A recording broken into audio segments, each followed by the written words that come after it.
Chapter 41. Title: The Palace Invasion. Jax conjures his tablet. There are quite a lot of apps, but he clicks on the stats app and looks at his stats. Jax Miller. Age: 30. Talent LVL: 12, 0/12800 EXP. EXP: 3933. STR LVL: 10, 5/3200 EXP. Agi LVL: 10, 8/3200 EXP. End LVL: 11, 15/6400 EXP. N amount LVL: 11, 1/6400 EXP. Jax looks at his stats with a fond look in his eyes. A level 10 is the representation that stat is as strong as Miru M. And level 10 in talent signifies that he has as much talent as Gon and Killua, meaning 1 in a 10 million.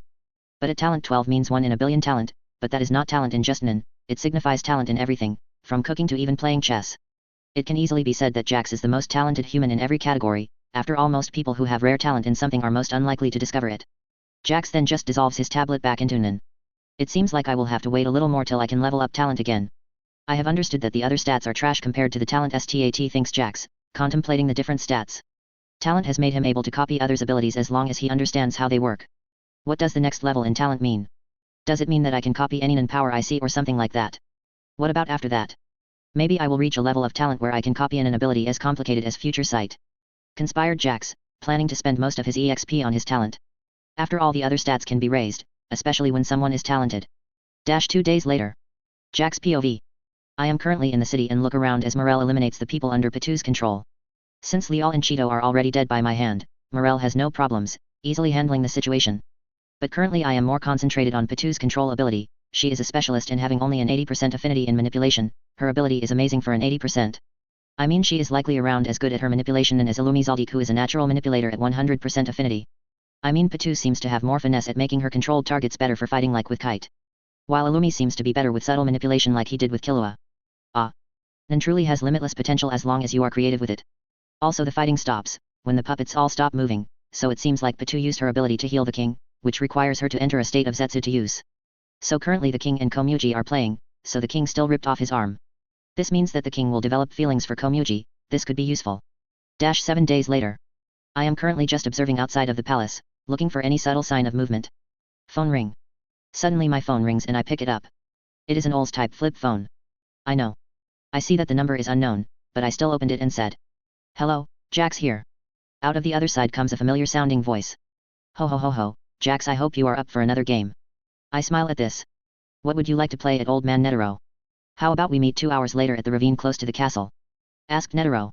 I just thought for a second and decided to accept. General POV. After 2 hours, Jax went to the empty ravine and there he sees Netero meditating. There seems to also be another old man next to Netero, who seems to be meditating too. Jax immediately notices that he knows him from the anime. The other old man is Zeno Zaldik, Killua's grandfather. Jax also sees that Netero is in even better shape than before. His muscles were all pronounced. His Nin too felt silent, almost like Jax's, but at the same not alike at all. Unlike Jax's Nin silence, who hides his Nin completely and even makes him seem like a normal person if he wants to. Netero's Nin silence is completely different. It allows his attacks to not be read through at all, making his moves unpredictable by just observing his aura. Jax just looks at what Netero is doing with his Nin. With this it becomes unpredictable for the enemy to predict your moves. I wonder if... Jax closes his eyes and his Nin starts to move strangely before it is settled down. It spikes to its full power for a split second. But it doesn't bother neither Netero, nor Zeno Zoraldik, who has had contact with death so much that he doesn't fear it anymore. So Jax's aura doesn't bother him at all. When Jax sees this, he can't help but crack a joke at them. "You trying to find some enlightenment in your ages?" Zeno opens his eyes and simply looks at Jax with a neutral face. Contrary to this, Netero has a full-on smile when he sees Jax. "Hee Jax. I have a plan on how to handle the Chimera ants," says Netero with a jovial tone in his voice.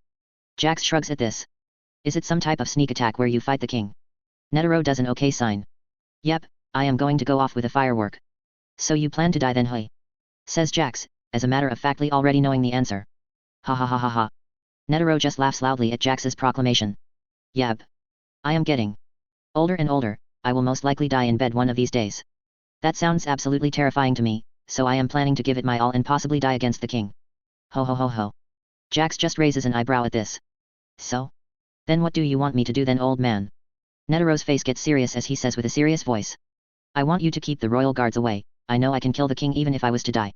When Netero says that, most people who use Nin would assume that he has some type of last resort revenge type ability, maybe with the condition of his own death. But Jax knows better than that. He did see the anime after all. What Netero means is an atomic bomb inside of himself. One day later. Jack's POV. You know, I have my own metal dragon made out of needles, but I decided to fly on Zeno's dragon. I didn't want to waste any unnecessary Nen today. We are way above the clouds so we can't be seen or noticed by Patu's N range. Then Netero starts counting down. 3, 2, 1. Go. Zeno creates an N dragon, as we all start floating down on its back. I look down and see Patu in a pillar. She had an excited look on her face when she sees the dragon. When her N makes contact with Zeno's dragon, Patu turns off her N and starts going into complete battle mode. Ready to jump towards us. Boom. The pillar under Patu breaks down, unable to handle the power exerted into it as she jumps towards us. I just jump from the dragon and dive down towards Patu. Zeno uses this chance to use Dragon Dive, splitting his big Nen dragon into thousands of miniature dragons, attacking the whole palace. Patu still comes towards me since she can't change directions midair, as she is an arm's length away. Pow! With a swift kick I hit her in the stomach, making her spit out blood as Fwoosh. She flies backwards outside of the palace boundary. Hope you don't interfere anymore, little ant, says Jax, already knowing how this will end. She survived my full power kick, as expected of a chimera ant, contemplates Jax, calculating his next actions. Chapter 42. Title, The Palace Invasion, Part 2. I kicked Patu away, to stop her from interfering. Her body flies away at breakneck speeds. I mean, even at my level, if she interferes in a battle, it is likely to interrupt my fighting rhythm, and even I am likely to get killed by the king because of that. This battle isn't something where I am absolutely sure of winning with interference. These actions all happened in less than a second. Me, Netero and Zeno all graciously land on the ground. In a split second, we all use N, to try and sense the king's location. I notice that Patu is trying to sense the location too, as she used N also. Immediately we all sense where the king is. He is at one of the towers, holding someone injured in his arms. We all calmly walk towards the tower. The first thing I see is, as expected, everything is going to plan up till now. I don't take action, because this isn't the best time, even though I will most likely be able to kill the king in seconds if I attack right now. But unlike me, who has a logical reason to not interfere, I see that Zeno and Netero can't help but not interfere in the scene in front of them. The king is in front of them. He is holding the girl Komuji in his arms, as she bleeds from her side as they are both surrounded by a wrecked tower. The king's state of mind can easily be told by the erratic way his aura moves. They stopped at this was mostly due to the girl, Komuji, splattered in blood from an injury on her side. The second reason that they stopped was due to the grotesque creature, the king, embracing Komuji's busy full of unmistakable tenderness. If I was them, right now would be the best time for an all-out attack, especially since a little cat will arrive soon. Fwoosh. Suddenly out of the window Patu arrives. She looks at Miriam and then at me. I notice that she hasn't even bothered to heal herself from my attack. She even has blood continuously coming out of her mouth. Talk about some dedication to a king. Hui. The king's expression soon returns to normal, but I did notice that Patu's anxiety heightened, as the king just looks at her and says, Patu. When she hears her name called, Patu just looks at the king and says, Yes, your majesty. Expecting the king's orders. The king just said in a compelling voice, Heal Komuji. I am counting on you. I see that Patu immediately moves as soon as the king says that. She even has tears of joy, probably from some stupid sense of accomplishments. Also Zeno and Netero seem to just be standing by not doing anything. So I take the initiative by asking with a serious look on my face. Ant King, shall you change your location? It would be beneficial for all of us. The king doesn't say a word about this, but he just nods. At this exact time Patu released her ability. Dr. Blythe. For that split second Zeno and Netero were distracted by it. That is all the king needed, as he just simply walked past through both of them. Before they even noticed. But I just looked the king straight in the eyes. I smiled at him. I got no reaction in return as I just walked outside too. Zeno made an dragon for Netero and the king to use it to travel to the fighting place. Zeng also made sure to keep his aura extremely neutral as he did so. And so, the king flies away with Netero. Zeno stays behind. I just look at Patu healing Komuji. I walk towards them. Patu immediately takes the protective position over Komuji. Even though she is forced into a state of Zetsu due to her inability having that condition for activation. I just walk so close to her that I am only 1 meter away and say, You are still an enemy, so don't resist this, or I will kill you and the girl. I conjure a thin needle, which is almost unseen by the normal eye, and I casually throw the needle towards her forehead. Fwoosh. It pierces Patu's forehead without problem, even though Patu has a nervous look on her face with sweat on her forehead and rigid limbs. I just yawned at this, and started walking away, leaving behind a slightly confused Patu. When outside I see that Zeno is still here, so I ask, What are you gonna do next? Zeno just looks at me. I finished my job of separating the king from his royal guards. I have completed my part of the contract. I just shrug my shoulders at his answer and I start walking away. Well, I guess I will hunt some ants now that I don't have anything better to do. I use my N for a split second again and sense Gon and Kilo running around towards Patu. Morel trapped Poof with his smoky jail. Knuckle has also used C. Well, not my problem. 49 minutes later. General POV. Fwoosh. Jax kills even more chimera ants as he casually strolls around the castle. 4:45 thinks Jax, counting the chimera ants killed by him. He has already exterminated most of them already. There are only a couple of them who might be hiding underground or flying high in the sky. Jax uses N again, spreading his aura in a perfect circular motion, sensing Evine's eye if it. So Gon and Pitu went away, think Jax as he just goes towards the tower where a confused Komuji is. Just sitting around and scared. Jax arrives at the tower at his top speed just a second later. When Komuji hears this, she asks around. Supreme Leader, is that you? Jax doesn't answer her at all. Talking with her anymore would be useless. Komuji asks again. Sup? Fwosh. Jax disappears in a flash and, before she can finish, Komuji's head flies off, and it is caught by Jax as her neck spouts out blood and falls off like a puppet with its strings cut off. Her body lays there dying, with her last thoughts being about the Supreme Leader, which she didn't even know the name of. On the other side, in a tomb, Miruem who has his full concentration fighting Netero and getting hit repeatedly. Suddenly he feels a heaviness in his heart. What is this feeling? Thinks the king as he is hit by another one of Netero's attacks. Chapter 43. Title, Surpassed. I grab Komuji's head and summon a floating chest, simply throwing the head inside. Poof. And the chest pops out of existence. This thing is very useful for storage, it is truly convenient and useful. Also I sense Poof and Yuppie go towards where their king went, whelp. I guess they will reach there in half an hour or more. Flying is truly convenient for covering large distances of travel. During all of the time I have been in the palace, I haven't really interfered that much with Gon, Killua, Knuckle, or any of the hunters' battles.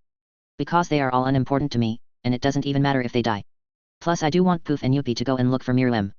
After some minutes of walking around I look to my left and see a centaur-like creature flying around. It seems to have noticed me as it looks at me. General POV.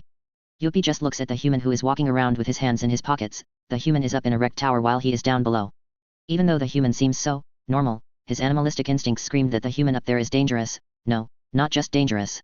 He is the most dangerous creature he has ever met, even when compared to the king.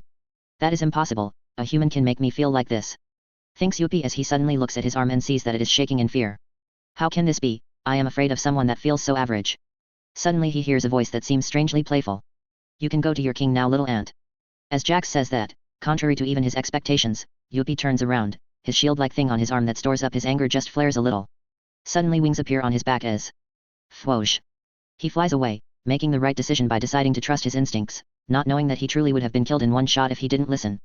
Jax just looks at Yuppie as he runs away towards the king. So, it seems like soon I will have to fight the king before he dies. Thinks Jax, contemplating different scenarios and outcomes of this simple battle.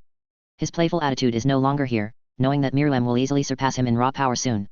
That ability is way better than mine. Giving him so much strength just by eating. The conditions and everything else really, it is so much better than my gamer ability. Contemplates Jax, already having everything in place to fight an even stronger Miruem. He is glad, knowing that the king will die soon no matter what. So he can never grow enough to surpass him. Suddenly Jax's Nen overflows around the palace, stopping everyone in place as they suddenly see a giant metallic Chinese dragon fly away. Jax is atop the dragon too, as it flies away under his command. He sees the palace disappear behind him as he flies towards the place where he will meet the Ant King halfway to the palace. Everything is in place and everything has been planned for. On the other side, Poof and Yuppie look for their king in the flaming hell that surrounds them. They scream for their king as Poof flies in the sky and Yuppie uses his hoofs to stop on the molten hot ground, together with tentacles with eyes as he tries to look for the king. They search for 15 minutes when they suddenly find the Ant King. Poof is still flying around the perimeter, in case the king got blown away by the explosion. But suddenly, a deep monstrous howl is heard into the fiery land. Poof's heart immediately stops as Yuppie's howl is all he needs for his worst fears to be confirmed. Poof's face is already covered in tears even before he even sees the body. Immediately when his many clones go by and see the thing in Yuppie's arms, he too can't help but howl. No. My king. He sees that the king's body is completely molten, he has no arms or legs and cannot seem to talk. But there is still life on him. Tears come out of Yuppie's eyes. He can see that his king is infinitely close to truly dying. But Poof has a different idea, as his body starts releasing the cells that he uses to make clones and he uses them to spy. This time he closes his eyes and thinks. Oh cells of mine, give yourself to heal the king. As the king starts getting better, Yuppie also turns his cells into liquid to give to them too. After that process, slowly the king easily walks through the fire and smoke. Poof and Yuppie, whose bodies have now turned into miniature versions of themselves, have giant smiles on their faces. His heartbeat, his power, his whole body is better now. He has gotten stronger. Thinks Poof, glad that he can at least help the king be stronger like that. Yuppie on the other hand had a strange reaction. The king is stronger than that human now. Once he was reassured of that, Yuppie thinks on the more important things happening in front of him.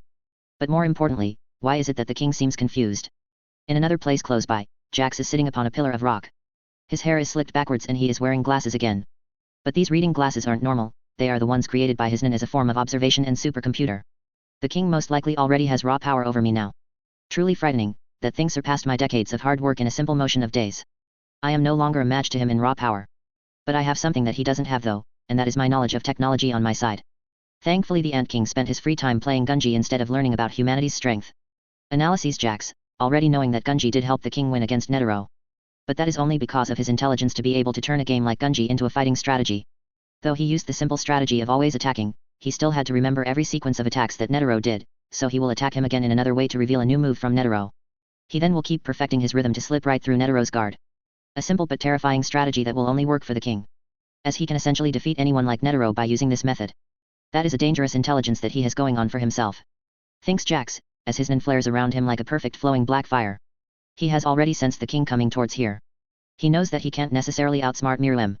But, his glasses are like a supercomputer, something like a fleshy brain will never be able to keep up with its calculating power, even if the king was 1000x smarter, he won't even get to the 0.1% of the calculating power of a supercomputer.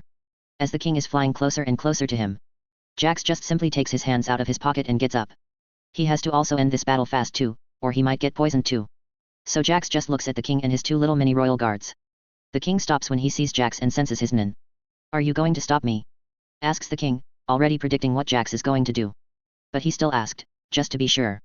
Jax just looks at the king flying so close to him. But he still simply answers with a simple, yes. Chapter 44. Title, Finding Friends and Enemies. As soon as Jax gives his confirmation of his actions, the king's aura explodes out of his body. I see then, I will kill you. Says the king, not even wanting to discuss anything anymore with Jax. Whoosh. He immediately disappeared from his place, leaving Yuppie and Poof behind. Jax's eyes narrow, as he disappeared too and dodged Mirlem's attacks by jumping back. Everything around them is not moving anymore, as their speeds have long since surpassed the speed of sound. Their exchanges are silent, Poof and Yuppie can't see anything at all. Jax and the king are in their own world, as the king attacks using kicks with terrifying power behind. But Jax uses different hatsus together, so even though the king is faster than him he can still keep up with him. Hundreds of blows happened within a second until... boom! Until one of them crashes into the ground. As the dust clears up, Jax walks out of it. He has a surprised look on his face, the king just surpassed a super computer and beat Jax. Burst. And Jax's arm falls in the ground, he looks ever more surprised. So fast, at that last hit I didn't see anything. Thinks Jax as the king's speed suddenly surpassed him by a far reach. Did he read my rhythm already, but it hasn't even been a second, damn. The king looks at Jax, due to having Poof's ability, he can also read Jax's emotional state. You seem surprised. Says the king, stating the fact. But you are not afraid. I wonder why that is. Jax looks at his stump of an arm. It is cut at the middle of his arm. It wasn't even neatly cut, it was more like ripped away. Jax looks back at the king, who has a little blood on his fingers. The only thing signifying how he ripped off the arm. I am not scared of you, you are already dead, so being afraid of a dead ant isn't exactly human nature. Says Jax casually. While this surprised Yuppie and Poof as tears appeared in their eyes. This must be a lie. Thought both of them as they turned to look at their king. However Mirlem still has a calm look on his face. As expected of Mirlem-sama, he is absolutely calm. Think both Yuppie and Poof, not wanting to believe that their king will just die like this. But their hearts are broken when they hear Mirlem's next words. I see then, so as suspected, I am already poisoned. You most likely already know that it is contagious. So your plan must be to finish me off before you two are poisoned. You have around a minute and a half at best. Says the king calmly. Analyzing Jax's actions. He no longer seems interested in fighting Jax, he seems to want to just understand him.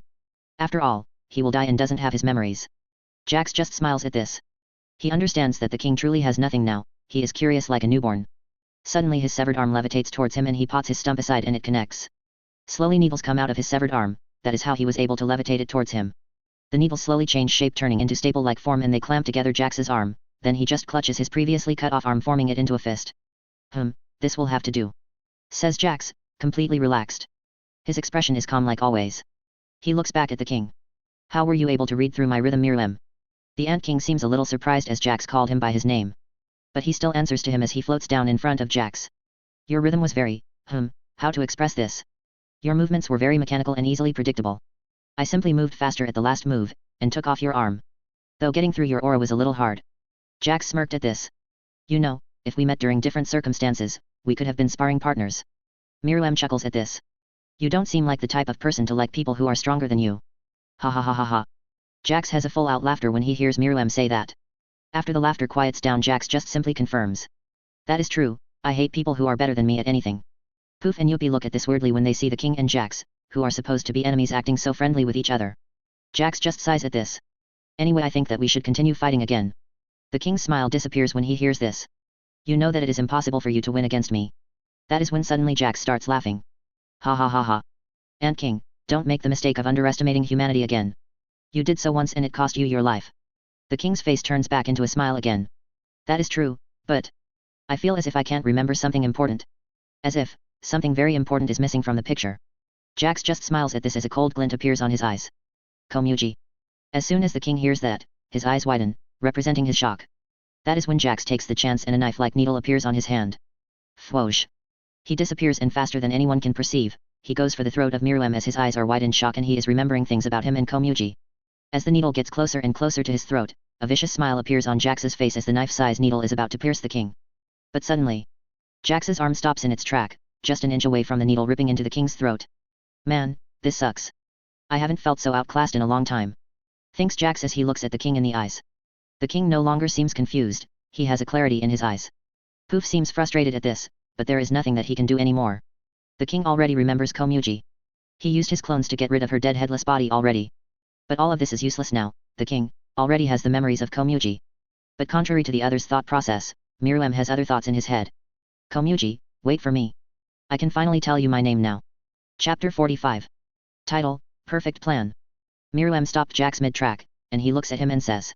I don't have a lot of time. So I will have to go and meet her one last time. Sorry but sadly you can't fight me anymore. But I must thank you. I am sorry but I do not know your name. As Mirlem says that, Jax just sighs at this. I guess I should give it my all too. But I will have to make him move past his limits, that will give me the best benefits. As Jax thinks that, he simply summons a box and opens it. He puts his hand inside the box and says to Mirlem. Did you know that there is a way to gain unimaginable power by making the ultimate condition? I bet that someone like you will reach quite far if he does so. Mirlem seems to think of something when Jax says this. So, what are you getting at? Says Mirlem, a little confused by what Jax means to do next. Jax just gives him a malicious smile, it brings chills as it reminds him of a certain crazy old man. Mirlem, never underestimate the evil hidden inside a human's heart. As Jax says that he pulls something out of the box, it is the head of Komugi, who had turned blue and even smelled a little. Mirlem just looked at it in shock. What have you done? Says Mirlem, completely in shock. His mind comes to a halt as he contemplates the reality in front of him. But Jax just smiles maliciously at Mirlem's expression. Well now, that is quite hypocritical of you. Didn't you kill people before this too?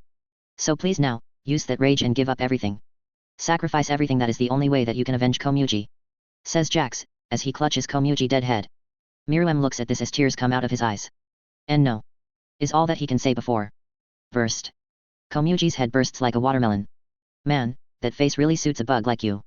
Says Jax with a nonchalant expression on his face. After all, bugs shouldn't act so high and mighty, they should beg to us humans, not to squash them like the bugs they are. Immediately the king's N overflows all around like a flash of light. It can even be compared to the speed of light as it envelopes all around the place. Jax can't even change his expression and all he can see is a dark shadow approaching him. But his N moves faster. Jax, who is a manipulator, has the 1% chance of developing a specialist ability. Obviously someone like him already developed his specialist ability, it is called Perfect Plan. Suddenly a slit appeared on Jax's head, the eye was red and it had a brown clock instead of a pupil. And at that moment Mirlem noticed something strange, his speed, which some might call as something that is comparable to the speed of light. And as he immediately went for Jax's head, planning to kill him instantly, but suddenly, in an impossible scenario somehow, Jax's head tilted to the side, easily dodging Mirlem's attack. What, he can't see me due to my speed, how is that even possible? Thinks Mirlem, contemplating this as he decides to attack with a light fast kick, but whoosh. Suddenly, the king noticed something strange, Jax just staring blankly in front of him, his eyes not following Mirlem's movements at all. But Jax's body still moved to dodge his kick. What is happening? Thinks Mirlem as he sees the strange situation in front of him. Before, when he went to his full speed in their first exchange, for only a split second Jax lost an arm. But now he seems to be able to dodge the attacks perfectly. Is it some programmed response on action prediction?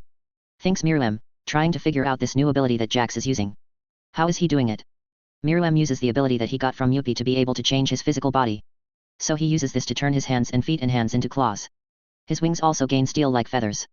But Mirlem is not finished as his exoskeleton turns into a metallic-like color. His leg muscles expand and whoosh. He immediately appears before Jax again, using his tail to try a sneak attack, but as Mirlem expected, Jax dodged by jumping back slightly. Mirlem looks at this with cold eyes. I have your ability figured out now. Suddenly out of his chest another hand appears and bam! It hits Jax in the chest. But to Mirlem, even though they are moving at speeds way above sound. He swears that he heard Jax simply say, "Bad move, little ant." As Jax says this, Miriam's hand who hit him, is stuck in a pink-like thing as soon as it touches Jax's abdomen. Jax uses KO and concentrates all of his nin in there to protect him from the devastating blow that would have most likely pierced right through him if it wasn't for Jax using KO. Bungee gum. Slowly the small pink patch of nin suddenly transforms into a bungee gum ball that completely encompasses Miriam. The Ant King immediately tries to punch his way out of this. But due to bungee gum having the properties of both rubber and gum, it isn't easy to break through this type of transmuted nin. Miriam punches one side of the ball, and like rubber it extends due to the force applied and whoosh. It returns the attack back to Miriam, who already attacked hundreds of times in that split second. A drop of blood comes out of Miriam's mouth, signifying that he was hurt by something like this. Due to me being a natural manipulator, I only have 40% mastery in transmutation, but with my aura amount being so much higher than Hisoka's, it has made the ability way stronger than Hisoka. It is at a level he is unlikely to ever reach. Thinks Jax, finally able to get a breather. He never even saw Miriam move in any way. He was only able to survive due to his ability perfect plan. Jax can finally smile a little. He was able to finally outthink Miriam. Author note. We see that the MC turned the tables on Miriam, using his high talent stat that allows him to copy, kinda create, the Hatsu that he knows their inside workings of in conditions. He is the highest talent of Nin at level 12. And anything else really. P.P.S. The paragraph below will show how perfect plan works and the conditions to activate. It has quite a bit of conditions. I mean, even though Jax has a lot of Nin, due to the ability being so OP it still has a lot of conditions to fulfill. Hatsu. Perfect plan. A third eye appears in Jax's forehead. It is a red eye with a born clock inside the pupil, can see up to 1 hour into the absolute perfect future for Jax. 1. Can only be used when Jax has taken substantial damage by someone. 2. Can only be used once a month, and can only view only 1 hour into the perfect future. 3. Jax can strengthen the ability to last the full day, see the perfect way for the 24-hour day, if he tells the one that has injured him in the last 24 hours about the ability of perfect plan. 4. The conditions need to all be completed in 24 hours for the second part of the ability to activate. Chapter 46. Title, The King Learns. Miriam just looks at Jax. He knows that he has been imprisoned completely. This substance won't be easy to get out of. It seems like I underestimated him. I have 5 more minutes before I die. I need to kill him at least, before I die. Thinks Miriam, as his mind is now back to being calm. He wanted to die with Komuji. But he knows that it is impossible now. Jax just looks at Miriam and Fwoosh. Jax casually kills both Yuppie and Poof, with no effort at all, just squashing them to death. Miriam doesn't look surprised or sas at their deaths at all. His reaction is to only take a deep breath. Jax looks at Miriam one last time and he says, "Ant King, you are lucky. If the queen had landed anywhere else in the human world she would have been killed by the advanced nations." Jax just shakes his head again in disappointment. "You just simply got arrogant and assumed that this is all humanity has to offer. You are absolutely wrong. Humanity is so far along on its game that the ants never stood a chance," continued Jax, as he walked forward and got close to Miriam who was covered in the bungee gum bubble. The Ant King just looked at Jax calmly. There is no anger or wavering of emotion on the Ant King's face. Suddenly the king pointed his arm towards Yami. His arm turns into an angry red color and swells, and a mouth with rows of teeth appears on his palm. Jax immediately jumped back. Slowly Nin gathers at the mouth of Miriam's hand. Boom! A roaring cannon and blast shoots towards Yami. But bungee gum stops the blast, and the gum extends. Miriam notices this and he puts even more Nin into the blast, making it strong enough to easily blow up a mountain. Pop! The bungee gum bubble suddenly pops, unable to handle the raw power that Miriam uses. But the blast didn't stop at that, as it goes straight towards Jax, obliterating everything on his way. When Jax sees this, his eyes narrow a little at this. This blast has a wide range attack and can be dispersed if countered at a weak point. Analyses Jax in a split second, his body already knowing what to do. But I already know the perfect plan on how to deal with this situation. Very fast, needles are created from Jax's aura, forming countless miniature needles which Jax controls with just a wave of his hand. The needles start combining together and form a pyramid with the point pointing towards the center of the Nin blast. Jax just sighs at this a little, surprised that this was actually the best move. He would have used the cards from Greed Island to teleport next to Miriam and hit him with a sneak attack, but that seems to be a move worse than the current one. But after that 1 hour I will be especially vulnerable. I could be poisoned and the ability just gives me the perfect decision in that 1 hour, and no more. But Jax then uses N, and just like Miriam's, it is as if a flash is activated. He can sense everything within 10 kilometers. His N and Miriam's N are at the same level. Though Jax's N is way more refined and it forms a perfect circle unlike Miriam's irregular shaped one, showing Jax's superiority in Nin usage. Miriam just uses his Nin in its raw form without any finesse, but Jax is the exact opposite. He uses Nin in such a controlled manner that it seems like a part of his body. Boom! And as the Nin beam hits Jax's shield made out of needles, it shows this difference in Nin usage. When the beam hits the pyramid, it immediately disperses in 2 parts, and everything except where Yami is. Miriam frowns again, unsure of how Jax continues to see through his attacks. This should have been a totally new attack that he shouldn't have predicted. Does his brain somehow process things at such a fast speed that as soon as he saw mine and gather in my hand, he predicted that it will be a ranged attack. I had plans in case he somehow dodged my attack. I can actually try to curve the attack to still hit him. It was the perfect move made by Jax. Again. Contemplates Mirlem, trying to figure out what Jax is doing. He has obviously noticed that the third eye on Jax's forehead has the pupil who seems like a clock. Does his ability have something to do with time? Guessed Mirlem. Time travel. Time erasure. No, it is most likely future sight. But even that doesn't explain him making the best possible move. Time travel would, but that is impossible. Mirlem's mind goes through thousands of scenarios and possibilities, eliminating them as fast as they come. He can see the future possible outcomes. Thinks Mirlem as he comes to this decision. But why, when I use Poof's ability and sense emotions, instead of Jax having a conflicted feeling, which everyone has when presented with a choice? Mirlem's terrifying intelligence was almost able to figure out Jax's specialist ability. Jax on the other hand, looked at Mirlem straight in the eyes. My ability is called Perfect Plan. It allows me to see in the future for 1 hour. Not just the future but the best future. If I follow the actions of the future me, I can make the best outcome possible. As Jax says that, the king's eyes widened in shock. Not at what Jax said, because he already guessed that Jax's Hatsu will be strong. But what shocked him is that in Jax's forehead 2 other eyes appeared. They both are red eyes with a brown pupil who looks like a clock. He activated another ability as he explained that to me. Or was that a condition? Thinks Mirlem as he comes to his conclusion. His fight with Jax has allowed him to grow and look at Nen in a different perspective. I am stronger than Jax in every other category except aura size, which we are at the same level. But I am going to die anyway, so no need for me to even dwell too much on stuff like this. Suddenly, the king has an absolute epistemic shock. Jax can see the future with this, then why should a little poison be so troublesome for me? I can just like Patu did it to heal people. Boom. Mirlem's Nen explodes, at full power. That is the split second Jax decided to attack. Chapter 47. Title, A Battle of Minds. Mirlem just looked at Jax as he attacked him. And even though he seems to display no emotion on the outside, on the inside it is a totally different matter. So perfect plan isn't so perfect after all. Thinks Mirlem as suddenly his Nen stopped flowing out of him. So it seems like his ability determined that it would be too dangerous for me to create a special ability, Hatsu, and it was the best time to attack now. What that says is that, even if he predicted that, who is the one really in control? As soon as the king heard about Jax's ability, he immediately made a countermeasure. Perfect plan, can only choose the best option, but that is where the flaw comes. What if there are only 2 choices, like when Mirlem decided to create his Hatsu, special ability? Jax could either attack or stay back. His ability predicted that it was better to attack at that moment and not allow Mirlem to create his ability. It immediately gave Mirlem knowledge that if he created his ability, it would be dangerous for Jax. Also, if he only allows a perfect option available, one that is created by him, then perfect plan can be used against Jax. But I will need to finish this fast, or else I will really die. Normally it would take a couple of hours for this poison to kill me. But it has been shortened to minutes due to me being in high-level movement all this time, making my body more susceptible to the poison and making it move faster along my body. Analyses Mirlem, his mind coming up with thousands of actions that he can think of and deciding to take an action to make Jax do his perfect action. Immediately Mirlem goes on the offensive as Jax is coming towards him. Mirlem's speed outclassed Jax's, but Jax still dodged, just as Mirlem expected, so he used Yuppie's ability, and created fleshy tentacles behind his back, each of them having a knife-like edge at the tip. Also 2 more pairs of arms appear, making it a total of 6 arms.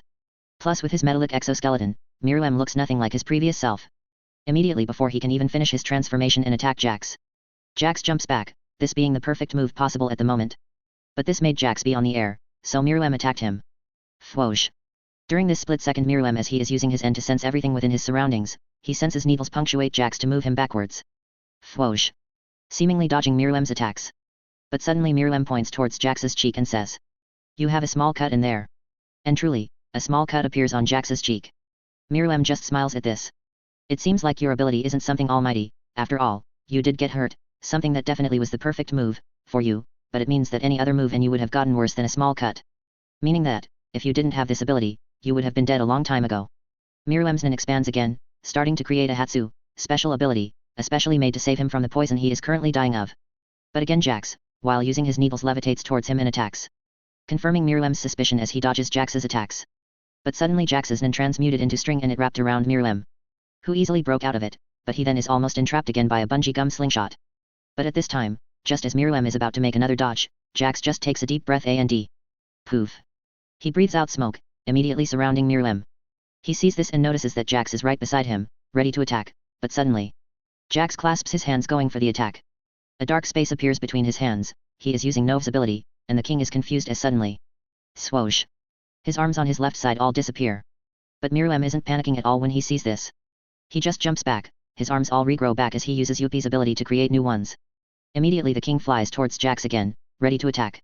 Jax just gathers Nin towards his hand and says. First comes Rock. The king is immensely faster than him and is in front of Jax, but big bang attack.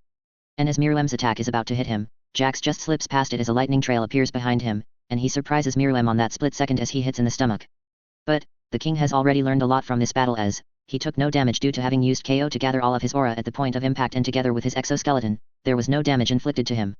But for Jax that was another story, as the tentacles from Mirlem's back moved in with the blades at their tips. Whoosh. But due to him using Ken to spread his Nin and keep it steady like armor, no major injuries appeared.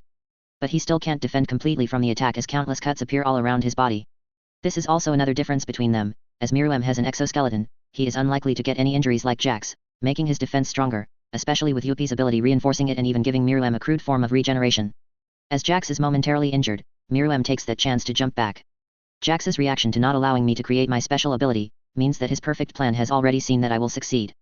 Celebrates Mirlem as his Nin jumps up and it gathers together to truly form its ability, but suddenly Jax gets up and with its injured body he smiles and says. Putting a huge amount of Nin in this ability, allowing him to take it past its limits even though he has only 40% compatibility on transmuter Nin. He creates a huge sun and red armor/cloak around him. And as Mirlem sees this, he can't help but be a little annoyed. He stops creating his special ability, which he has been doing a lot lately, and he transforms all of his 6 hands into dark red as they bulk up and small moths appear on their palms. Huge amounts of Nin are gathered into it and boom. A huge Nin beam goes to hit the miniature sun that Jax just threw towards him. But as Mirlem was doing that, out of the ground under him needles packed with powerful Nin, and they immediately go for Mirlem's head. Usually the chance of them hitting anything vital was almost impossible, but with Jax still using perfect plan. Whoosh. As the king turns to look at the needles while he is still attacking the miniature sun, the needles pierce his eyes. Chapter 48. Title: The Human and the Bug. Usually Mirlem is able to sense something that moves with his N, as his Nin can sense any movement with it, even while fighting. But he didn't sense this, meaning that they were here before the battle even started. Thinks Mirlem, as even while needles are stabbed into his eyeballs, he has to suppress the pain and keep concentrating, or else he will be hit by the giant sun made of Nin if he stops his blast. He just closes his eyelids to stop the needles moving any further and making his brain into mush. When Jax senses this using his N, he can't help but smile a little at this. Though perfect plan can only be used once a month, it doesn't mean that I am stupid enough to not prepare the battlefield in my favor and make a new move that the perfect plan can calculate to make it perfect in a scenario. As suddenly out of the ground, hundreds of more needles come out and stab him. Most of them obviously can't penetrate his exoskeleton, but the joints are still open a little and slash. One of the legs of Mirlem is cut off, so he immediately decides to stop his beam and use Yuppie's ability to create bulky armor around himself. Boom. As the sun made out of Nin hits him, and while this move has extremely high attack power, plus with it being packed with strong Nin, made it dangerous, even though it is at 40%. Suddenly Mirlem noticed with his N that even while the heat around him was trying to burn him, though it's not doing any danger to him, his new bulky exoskeleton is keeping him 100% safe. But his armor still got softer, just like metal does when it is heated up. Suddenly even in the heat countless needles as big as the average human assaulted him, trying to pierce him.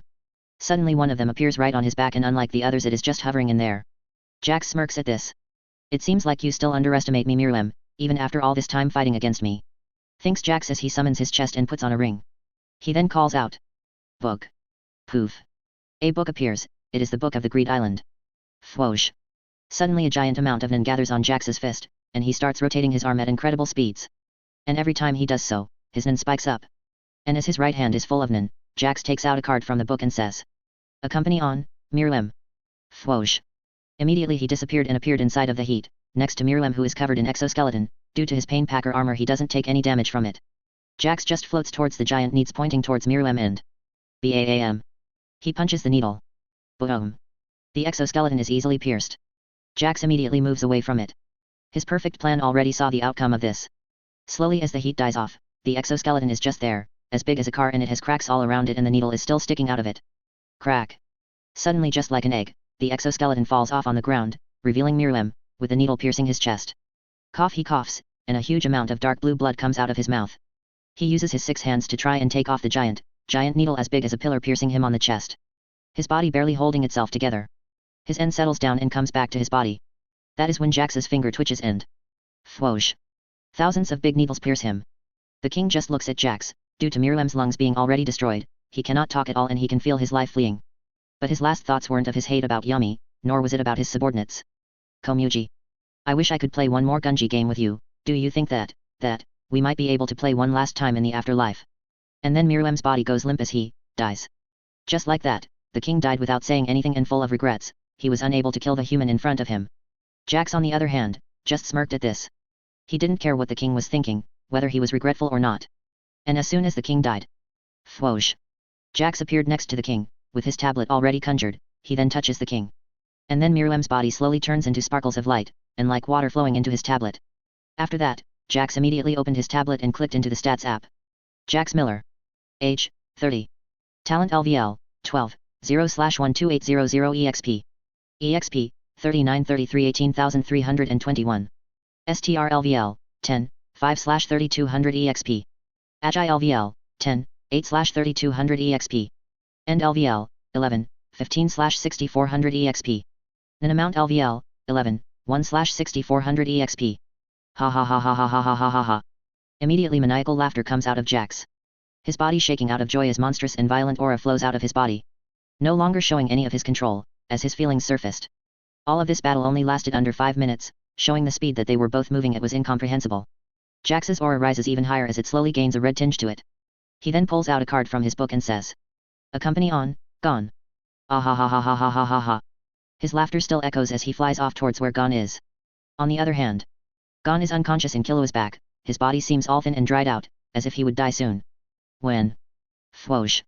Suddenly out of nowhere, in a bright flash Jax appears next to them. He just looks at them. Killua is immediately freaked out. After all, Jax never has always been mysterious. Also, even though his body seems uninjured, his suit that he usually wears in perfect form, is ruined. It seems to barely hold itself together. Jax frowns as his eyes wander towards Gon. So he did something stupid it seems. Removing the limiter is a fate worse than death for some people. Even if he is healed he will never use Nen again. Says Jax with a frown on his face. Suddenly, he just says, "Book." Poof. And the Greed Island book appears. Which surprises Killua extremely. After all, that is impossible to use outside of Greed Island. Suddenly he pulls a card Killua was familiar with and Jax casually says, "Angel's breath." And the figure of an angel appears and it blows a breath towards Gon, using it on him. Chapter 49. Title, Chimera Arc is over. Jax POV. Angel's breath. As I use the card on Gon, I notice that as the angel-like figure appears and blows a breath towards Gon, but it has no effect. I immediately notice the problem. It is his own Nen, it's cursing him. And the curse is no joke either. Though I personally do have some ways to exercise Nen, I even have one who might possibly save Gon, but it has so many conditions and it can only be used on myself. So really I don't have any way to save him. When Killua sees that Angel's breath has no effect on it, he looks at me with a desperate look on his eyes, trying to see if I have some solution to this. But I just shake my head. Killua's head hangs down and he goes running again. As he does so I say to him, "Go towards the palace, there the Hunters Association will arrive soon. So there should be some medical staff arriving. Gon can't die yet. I still owe him a favor after that." He doesn't stop but I already know that he heard me. He immediately activates his and starts running towards the palace.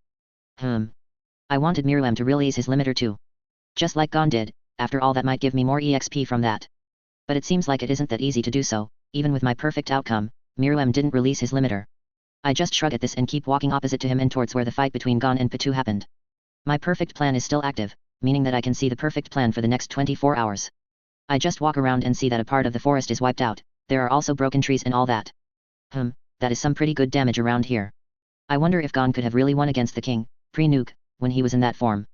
Obviously the king has his intelligence and exoskeleton to his advantage, but Gon too has experience and usage of Nen. His Hajinkan is an advantage too. Miriam is a fast learner but at the same time he is one of the worst Nen users ever. He just throws it around like a dumb **s. He never trained in Nen and was just born with it, so that is also why I call him one of the worst user of Nen. When I arrive at the place where I assume Gon killed Pitu, it is next to a broken giant tree. I look for any ant body part but I can't find any. Sai's perfect plan predicted, there is nothing here. Talk about a waste of time, but the future me, he is still just wandering around here. Okay, now I see that he just turned back and went towards, outside of NGL. I conjure my needle dragon and immediately start flying away. It takes me almost an hour to reach the place, it is a city just outside of NGL. Yeah, I know what I have to do now. This is the city where I left Mikasa. So I find the house that I bought for her to stay, while she awaits my return. As I enter I see Mikasa in a pile of books reading, it seems to be some cooking book. General POV. Mikasa just looks at Jax, in her eyes there is a certain light that wasn't there before. He looks at the book that she is reading, it's a book with the title How to Cook the Best Chicken. Chicken is Mikasa's favorite food. Think Jax as he observes Mikasa's body language. Jax smiled a little at this. So you are back. Mikasa. Mikasa just turns around and looks at Jax in the eyes. Kinda, my memory is very fuzzy. It feels as if there is a darkness around them. Was I dead? Her eyes are blank like always, her silver hair. Jax observes all of this, taking in her body language. Yep, So tell me, how was death like? Mikasa just looked down at her hands, displaying a panicked look on her face, and she starts breathing heavily. Death was absolutely terrifying, there is no afterlife. I didn't even feel anything, it felt just like I blinked my eyes, I couldn't remember anything when I woke up 2 days ago. So when we die, we disappear, hey? Says Mikasa as she looks at Jax with desperate eyes. What do you think about death, Jax-sensei? Jax just walks towards Mikasa and pets her head. Don't worry about such useless things like death. As long as you are strong enough, you won't die. Mikasa just relaxes as Jax pets her, but she still seems unsure of this. But no one can beat old age, no matter how strong someone is. Jax just smiles at this. I wouldn't be so sure of that. The Dark Continent is full of strange stuff. There even exists a type of grass which can extend your lifespan. Mikasa just shakes her head at this. My body is already dead. I am not worried about old age anymore. My new Hatsu seems to stop my aging. Jax just keeps patting her head, and with each pat it gets harder as Mikasa even winces at a couple of them. Mikasa, you have me here, so there is no need to be afraid of someone stronger than me appearing. Says Jax, with a smile on his face. But on his head he had another thought. This is not Mikasa, it is just the thing getting her memories.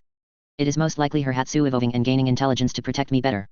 After a couple of days, during the selection for the new chairman, Hisoka is just standing in there calculating how powerful the hunters in there are.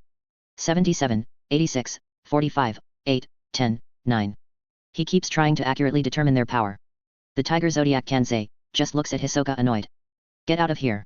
You are an eyesore, Hisoka. Says Kansei. The Sheep Zodiac Jinto looks at this differently. He is here to determine our strengths. That is when suddenly a voice comes and says. Hey there, hope I am not late. Peon the Rabbit Zodiac looks at this and jumps up. Yay. Jax is here. Jax just comes out of the shadows, he has his glasses on and is wearing a suit. Then Peon immediately points towards Hisoka and says. Jax, kill that Hisoka, he is being a meanie. He is just standing there like a creep. Jax just laughs at this. Ha ha ha ha, Peon, don't be so rude. I am sure that Hokage means nothing by it. He then looks at Hisoka. Right, Hisoka? Asks Jax as he looks at Hisoka. Whose eyes are completely wide.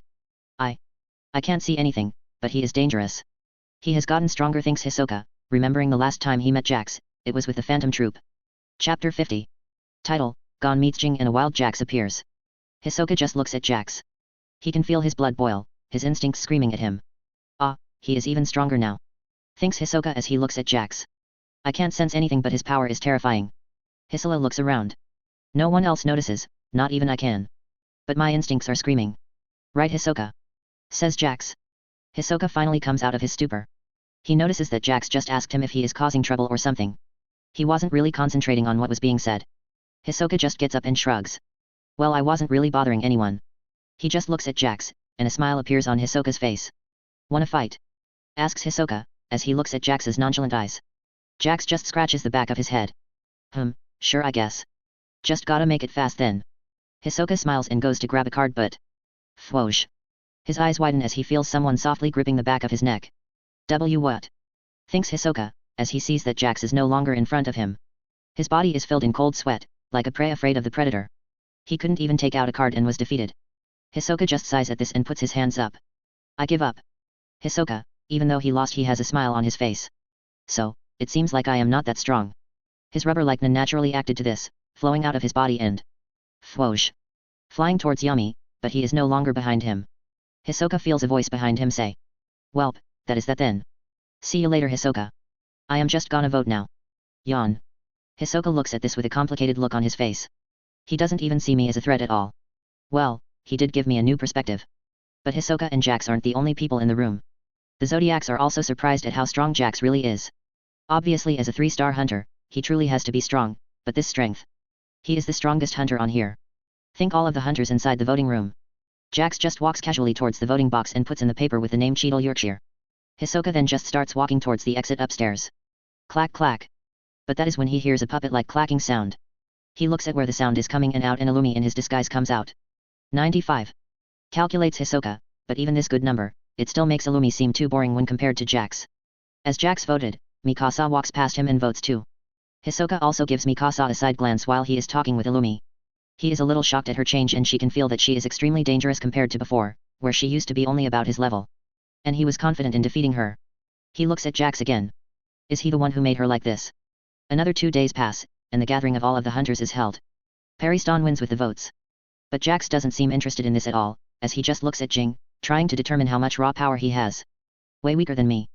That is the conclusion that Jax comes up with. How much weaker than him? Well, no one wonders to know how much weaker in raw power a bug is. But people are still careful if it is poisonous. That is why Jax analyses and wonders how many HxH Jing has that might make him a threat. After all, an in battle isn't just raw power, he knows that the best, especially with how he defeated Miriam. But he still can't use perfect plan in another month. That is when suddenly everyone in the room stops for a second. Everyone but Jax, that is, as he just frowns a little. As expected, some things are still dangerous to me. Nanika, that thing is really dangerous. Thinks Jax, already knowing that this is the result of Nanika healing gone. After some time. Bang. The doors of the room of the hall opened, all of the hunters turn around to look at the perpetrator. It is Gon, with tears on his eyes. When Leorio sees this, he just immediately jumps off the stage screaming. Good. They have their tearful greeting, and that is when Gon looks at his father and calls out. Jing. Immediately Jing cringes at this. He seems uncomfortable at it, and that is when Jax smiles a little and says. Come on now, Jing, is your Hatsu being a deadbeat dad or something? There is a second of silence as, then everyone started laughing. Ha ha ha ha, Jing, maybe the condition is not to see your son. Maybe that is why you are so strong. Ha ha ha ha, Jing, what is your Hatsu called? Being a HxTty dad. No wonder he is a Zodiac, the HxTty dad hunter. Ha ha ha ha. Jing seems annoyed by this. TCH, shut the hell up, Jax. Jax's smile widens even more as he gets up and dramatically says. Ah, as expected of a deadbeat dad, his vocabulary is not that development. Jax looks at Jing with a pitiful look on his face. No wonder we all understand. Jing gains an annoyed look on his face. That is when Jax couldn't hold it anymore and starts laughing. Ha ha ha ha ha. And everyone follows suit, even some of the more stoic hunters chuckle a little at this. Gon, who is still wearing his hospital clothes, gets close to Jing. Jing just looks at Gon and casually says. Yo. Gon's eyes tear up even more as he runs to the front row, where Jing is sitting, and says. I am sorry. It was my fault, because of me. Kite turned into a little girl, ... Jing doesn't know what to say at this, so he just shrinks a little and says. I heard that Kite was captured by the enemy. Gon nods at this and starts explaining. Yes, I was with Kite, then he told me to run away and Patu showed up. Kite got his arm chopped off, I was knocked out, and then we trained. Shoot got Kite out of the Chimera Ant's nest. But it wasn't Kite, they did all kinds of horrible things. Jing's face just narrows, not knowing at all what to say, and he seems extremely uncomfortable. He doesn't even understand what is being said, he doesn't even know who Shoot is. But Gon still continues saying as even more tears come out of his eyes. And when I meet Patu again. Patu said that Kite was already dead. His eyes fill up as even more tears flow out of them. He is full out crying now. Jing, not knowing what to do, he finally says. Ah. Okay, I get it. Well. I don't get it, but just have a seat, okay? He pats the empty seat next to him. Jing still doesn't know how to handle a crying child, so he just waves his hand and says. So, let's calm down. We should both try to calm down. But Gon still is crying his eyes out. It was because I insisted. Sniff on having my way. Snot starts coming out of Gon's nose. Jing still is unsure of the correct thing to say as he tries to reason with Gon. Oh, anyway. Just calm down first. Two of the hunters, one with blonde hair who looks like a kid. And the other who has bushy brown hair and an extremely average face. They are two of the hunters who helped Jing create Greed Island. They are surprised at how nervous Jing is. Jing is actually nervous and flustered. Gon still continues saying as even more snot comes out of his nose. I should have been the one who died. When Gon says that is the moment Jing's face gets serious. Gon, that isn't true. Says Jing, with a serious voice. He took you along because he believed in you. He told you to run away because he had underestimated the enemy. If he hadn't thought you capable, Kite wouldn't have let you accompany him, no matter what you'd said. Jing frowns slightly as he still continues saying. It was his fault that he misjudged the enemy. But ... Gon is about to say before he is interrupted by Jing. I know. Says Jing. You are also at fault for being too weak. You should feel responsible too. Gon with tears and snot in his face just nods. Don't make the same mistake. Advises Jing. And you should apologize to Kite, not me. You didn't say clearly whether he is dead or alive, but either way you should apologize. As Jing says that, he points towards the exit door up the stairs of the hall. Gon just nods at this. Yet. The conversation between them continues like this. But Jax just looks at this from the sidelines with a strange smile on his face. He was extremely amused by the scene in front of him. Jing is really good at bullshitting his way out of things. Thinks Jax, already seeing through Jing. Everyone in the room is concentrated in this conversation. After all, this is a goldmine of good drama. Finally, as their conversation ended, Gon went up the stairs, but he turned around one last time towards Jing and said. Jing, can I see you later? Immediately Jing just scratches his cheek with a finger and said. I am a busy man. That is crap, Jing. Shouted Jax, and after that other hecklers immediately started insulting Jing too. Aren't you his father? You deadbeat dad. You loser.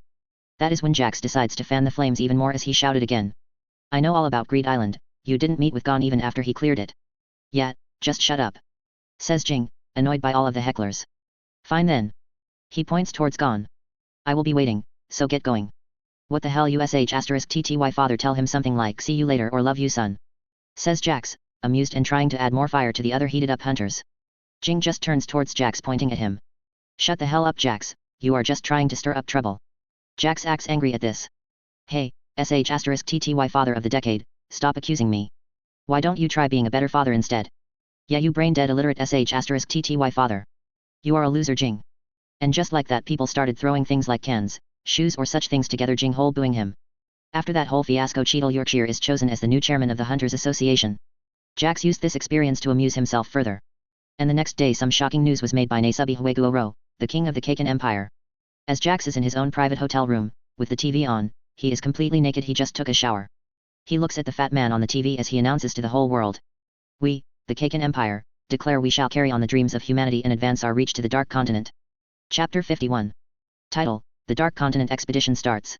When Jax hears the announcement he has a huge smile on his face. He just gets up and goes to the drawer, he pulls out simple black pants and a sleeveless white shirt and simple underwear. This is contrary to what he usually wears, from his suits and all that. Suddenly and slowly a dangerous aura comes out of his body. But instead of exploding out his nin, it comes out in a controlled manner. It isn't sensed by anyone outside of this room. This is starting to get quite fun. Says Jax, talking to himself. As his aura completely shakes the building that he is in, just like an earthquake. He. Mikasa you can come out now. Suddenly, the balcony door opens and Mikasa comes inside. Jax just summons his floating treasure chest and opens it. Taking something out, it is a book, as wide as a dictionary. The title of the book was, The Dark Continent by Jax Millers. It is a personally written book, it was written by Jax himself as he used the ruins to study the different areas of the Dark Continent. He opens the books and on a certain page he reads out loud. The Dark Continent, though represented as a new continent to the public. It isn't so at all. It isn't a continent, it's a whole new world. Our human world is simply in the middle of the lake of the Dark Continent. Also everything is giant in there. Even bugs are bigger than the humans in that place. Also dinosaur-like creatures litter the place. Jax just keeps reading out loud for Mikasa, so she can understand what this and how the Dark Continent, as he told her about the 5 calamities that humanity brought back. Mikasa just sighs at this and says. That isn't a place that humanity is ready to go back to. Just smiles at this and he closes the book. Yep, humanity is foo*ked if somehow a mass number of those creatures arrive here. Mikasa seems thoughtful of this and comes to the conclusion. Even nukes wouldn't be enough. We would self-destruct most likely. Jax nods at this. Humanity is willing to sacrifice millions of clueless people and have many different suicide attacks to survive. Mikasa frowns at this. But in the end we would be lucky to survive as a race whole. Jax on the other has a completely confident look on his face. Oh, I wouldn't be so sure about that. I am sure that billions of people will die. But in the end only the cream of the top will survive. True it would be only the top scientist, non-users, leader etc., but it would definitely rush humanity to get stronger. Mikasa seems unsure of this. But from your information, humanity also came from the Dark Continent, that means that they ran away because they couldn't handle its harsh environment. Jax has a surprised look on his face. Right, that is another way to look at it I guess. But now it is different. Back then humanity didn't have flying ships, neither did they have bombs like the poor man's rose. Also humanity evolves better when in war and danger. After all, the poor man's rose didn't develop because there was peace around but because the world was at war. Mikasa immediately looks at Jax with an uncertain look on her eyes. Jax, don't tell me you plan to bring the creatures from the Dark Continent here. Jax just laughs when he hears Mikasa say that. Nah, I am not that crazy. Mikasa releases a sigh of relief at this. Suddenly Jax's face morphs into a malicious smile. I am crazier. I plan to bring humanity back to the Dark Continent and conquer it. Ha ha ha ha ha. Mikasa's eyes widen, he can see the look on her teacher's face and the laughter of absolute joy coming out of him. Humanity is going to rule the world under its feet. Like it is supposed to be. Says Jax as he interlocks his fingers. Do you know what makes me nervous? It's the future of humanity, not ruling the whole world and not being an intergalactic species. Mikasa's eyes widen as she hears her teacher say such things with such certainty and confidence as if he already knows that humanity will achieve this. He is absolutely mad. Thinks Mikasa, but her feelings on this are already decided. I see, then I will still follow you, to the ends of the world and keep you safe Jax. He smiles at this. I know. Mikasa. But his eyes had a certain look on them. I see, so you will still follow me Mikasa. I guess you really were a worthy investment. Thinks Jax as he analyzes Mikasa's reaction. He wanted to see if she really has 100% loyalty. Like this 2 months pass by, in the blink of an eye. On the first floor where the place where the princes and princesses are supposed to reside, Princess Camilla, she is a beautiful woman with long, fair hair worn in an intricate hairstyle, with some locks falling on her back, others were tied above the nape of her neck and framing her face. She has clear eyes and long eyelashes. She is wearing a blue dress as she waves at the people boarding the ship. As she does so she goes towards her own quarters, which is a whole section of the first floor of the Black Whale ship, and as she arrives she looks at her bodyguards and says, "Don't follow me, I am going to my room.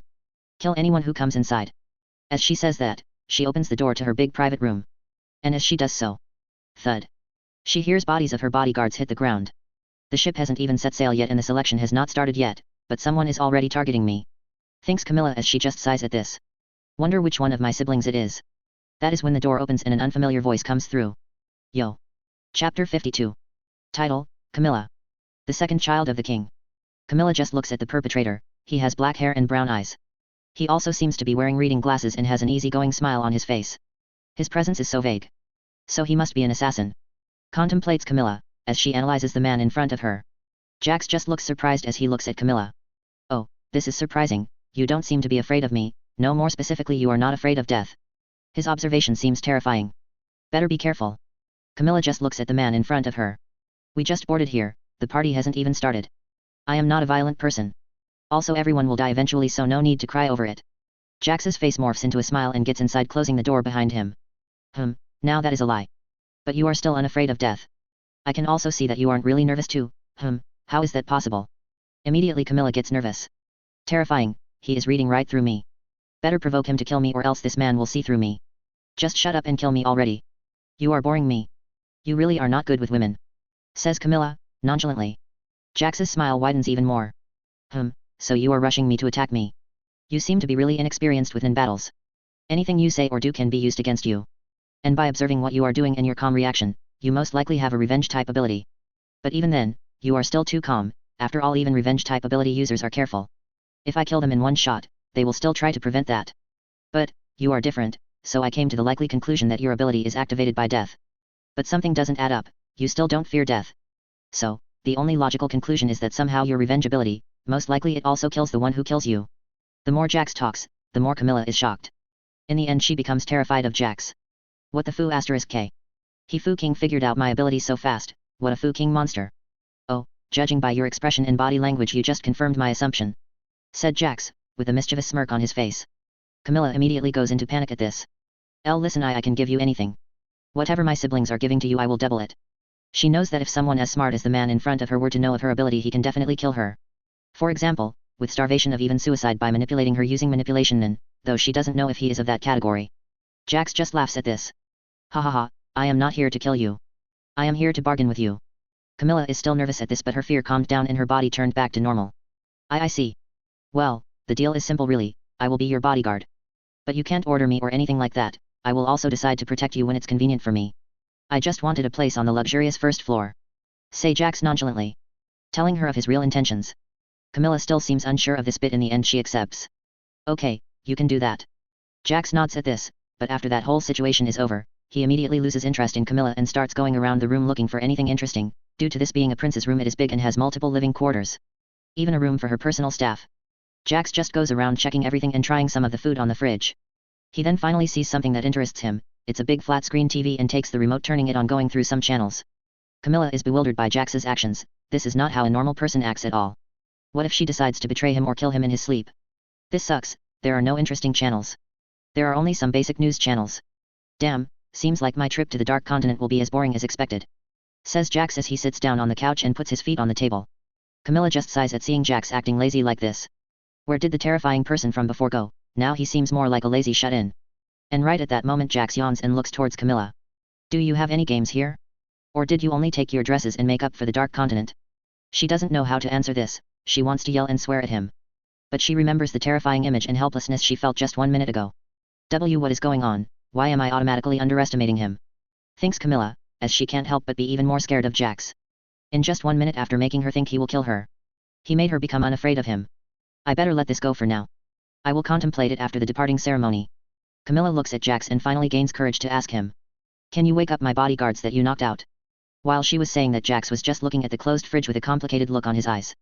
Camilla awaits his answer, but when she sees that he didn't hear her, she gets a little annoyed on the inside, but she doesn't display it at all. Excuse me, mister. Jax finally comes out of his trace and looks at Camilla. Oh sorry, I was distracted. Anyway, can you please open that fridge for me? It feels like a lot of effort to get up from the couch. Camilla frowns at Jax treating her like a servant, but she still listens to him, and as she opens the fridge, Jax just points his finger at the fridge. Bungee gum. Pink aura is created at the tip of his finger and it goes to the fridge, grabbing different drinks one by one. So this is his ability, he must be a transmuter. Thinks Camilla as she looks at Jax's nin. Most of them are alcoholic drinks. I don't drink alcohol, this sucks. Jax looks down in sadness. My disappointment is immeasurable and my day is ruined. Camilla takes this moment to ask Jax again. I know of different types of fruit drink in the servant's room. I can go and get them for you. If you awake my unconscious bodyguards. Jax just lazily nods at this.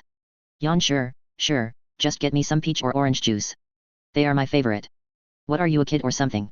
Camilla can't help but criticize Jax in her head. She goes and gets the drinks, the room is inside this big apartment that each of the princes have their own. As she comes back, she sees something that extremely annoys her. Jax is just there, sleeping on the couch. Snore. He is so annoying. Screams Camilla inside her head, she had been away for only a couple of seconds but he was already asleep. But as she goes to get close to Jax she can hear the door to her room open.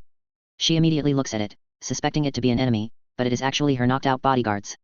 She feels an immense amount of shock at this. What? I was away for only a split second, how is this possible? He went outside and awoke them all in a split second, I heard nothing at all, there were no signs of it. Jax finally lazily opens his eyes. Oh thank you. Anyway I don't think you will be safe with this group so I will make something able to protect you. I am your kinda bodyguard. Slowly a calm and plentiful aura manifests around Jax as a blob of it separates from him and it slowly transforms into a white-furred muscular gorilla. Jax smiles at this and says. Well you can't exactly take a gorilla to a part so I better fix that. He then points towards one of the bodyguards. Hey you throw me that towel by the door. The bodyguard does so and Jax catches it and throws it back towards the white gorilla. Slowly the towel surrounds the gorilla made out of nin. The towel wraps itself around the gorilla, slowly making it look like a giant muscular human man. Well, you can go to the party now, see you later. Says Jax as he falls asleep. Snore. Author note. The MC can be quite playful during some times. In this there is no pressure on him. He acts however he wants, also we can see that he likes games quite a bit. Chapter 53. Title, Jax's thoughts. Jax POV. I just look at Camilla as she gets ready for the party. I know quite a lot about her from the manga. She is the second child of the current emperor. Or the second prince, the royal children of Th3 Kaken Empire are all called a prince, no matter their gender. Camilla is the second prince, I must say though weak from my perspective, her ability is really the only interesting thing about the succession war. I only went to bother her because I want to see if I can copy it. My talent is at level 13 now. I know how good I am at nin, I can copy even some pretty complicated abilities with 2 or less harsh limitations. Sadly I still can't copy something like Kurapika's chain or Krollo's bandit's secret. They are too complicated and have too many restrictions for me to create, plus Krollo being a specialist makes it even harder. As she goes outside together with White Gorinu, who now looks like a muscular bald human with a suit, after using on him. I know what will likely happen, Camilla will meet her father and will ask what survival means when choosing the next king. Obviously I already know what it means, the competition is obviously a death match amongst the royal children. But killing a prince is still a serious crime so they can't do it in the open, they must be careful about it and do it in secret or let someone else take the blame. Though a barbaric method, in a way it also allows to choose the one most worthy of the position. Well in my opinion someone inheriting any leadership positions just be being born into it is absolute sh*t. But I guess a good old slaughter game is good enough to choose a mediocre leader who won't destroy the country just by existing. Still though, this succession will be a little boring for me. I can easily kill everyone in this ship, under an hour or probably faster if I went all out. Meaning that I can kill 200,000 people in an hour. Honestly even if they were non-users I wouldn't have any more difficulty killing them than I do a normal human, after all a strong bug or a weak bug, I still just stomp on them. Still though, I know that Camilla's nin beast will have a manipulation ability, which is dangerous even to someone around my strength if all of the conditions are completed, but not really that dangerous to me. Manipulation abilities work on the principle of early bird gets the worm, meaning someone already under control can't be controlled by someone else. I am already under the manipulation of my own nin, so I can't be controlled by others. Yawn. This is my own condition, in a way it acts like a restriction but in my eyes it's a boon. Anyway, soon the nin beasts of the royal children will awaken. I will need to be careful about something like that. I know in raw power I am unmatched in the human world with only Nanika coming close to me, or maybe the calamities. But overall I am stronger than them in a contest of raw power, with no conditions to it. Because the 5 calamities are mostly considered dangerous due to their dangerous abilities against humanity as a whole. After a while, Camilla finally comes back with her bodyguards and my monkey and beast. I was just playing some RPG games and reading some comics. These things can give some good look into the imagination and possibilities that I might be able to develop with nin. After all, my ability literally works like an RPG, well in reality it's nothing like it. The whole RPG feel of it are just the conditions needed for me to get the EXP and use it. Though I did use my love for games to develop this ability. It is actually more like a ritual used to make me stronger. I just dispel on White Gorinu. Turning him back to the white-furred gorilla that he is. I just look at the guardian spirit beast that has manifested itself between Camilla, who seems to have an annoyed look on her face. It seems like it's not directed towards me, that is as expected. I did put a needle on her head after all. My manipulation is a little more subtle than the usual, it simply creates a better opinion of myself on the victim, slowly turning them into an ally. Anyway, I see that her guardian beast is the same form as in the manga. It has a cylindrical shape, in which the upper part is comprised of several tentacles with sunken tips that protrude outwards as if they were the branches of a tree. The lower part of its body extends like a great mantle and ends up forming a kind of skirt. Benjamin is as annoying as always. He should just die for my sake, that stupid brother of mine, says Camilla, in a trace of anger. But she stops as I break her out of her trace as I say. I see, so you have developed an beast. It must be the parasitic type since it doesn't seem to be formed by your nin. Also you can't see it, and since I can sense a couple presences like it must mean that it somehow has to do with the royal competition. Though I say all of that, as if I just understood it. I actually got it from the manga, no one is that good at coming up with HxT. But they don't know that, as Camilla and some of her bodyguards stop and look at me with shocked looks on their faces. Camilla releases a sigh to calm herself down from her anger, and looks at me with a smile on her face. If you were really my bodyguard, I would have this succession war as good as won. As she says that, I see that her beast reacts in some way. Is she invoking one of her conditions in getting control over me? That is highly possible. I just smile at this. Anyway, princess, I would be careful if I was you. You can't really hide your intentions too well, I already told you. As an user, you will need to be careful about stuff like this. By just saying that, you already gave out that your guardian beast has its own category and is a manipulator. I can see Camilla's face cringe for a split second. I mean, I understand where she is coming from. I am literally just nitpicking at everything she does and getting vital information from it. Well, I am a very good detective with talent equal to 1 in a billion. So I can easily read her thought-provoking and what she is thinking just by minuscule hits given away by her body language. That is the time when beasts of the other royal children are fully awakened and start moving around the rooms, and they even entered ours. They range from different forms, one looks like a giant mouse, one looks like a dragon, and there are even some one-eyed small creatures. The other people in the room except the princess who can't see them are on guard. The princess notices the others' reactions and immediately asks one of the bodyguards what is going on, and he replies. Beasts are all around us, this has become dangerous, Princess Camilla. I just smirk at this. Let's see how dangerous it really is. Boom. Mine violently explodes out of my body and it immediately encompasses. I look at the beasts and my malicious ren turns my aura completely dark. I just look at the beasts and tell them to scram. Chapter 54. Title, Show Me Your Guts. General POV. As Jax's malicious nin explodes out of him, the guardian beasts all stop, though they are beasts. They too have instincts, as they freeze in place, in absolute fear of the monster in front of them. Jax's eyes are shadowed in darkness as he says, "Get out, or I will devour you." Immediately the guardian and beasts scamper away. Camilla and her bodyguards are all shaking at what they felt. Something that should be impossible to exist. It is said that nin battles aren't decided on Ronin alone. But this monster is in a category of its own. They sensed how he manipulated his nin to just stay inside the room and not affect anyone outside of it.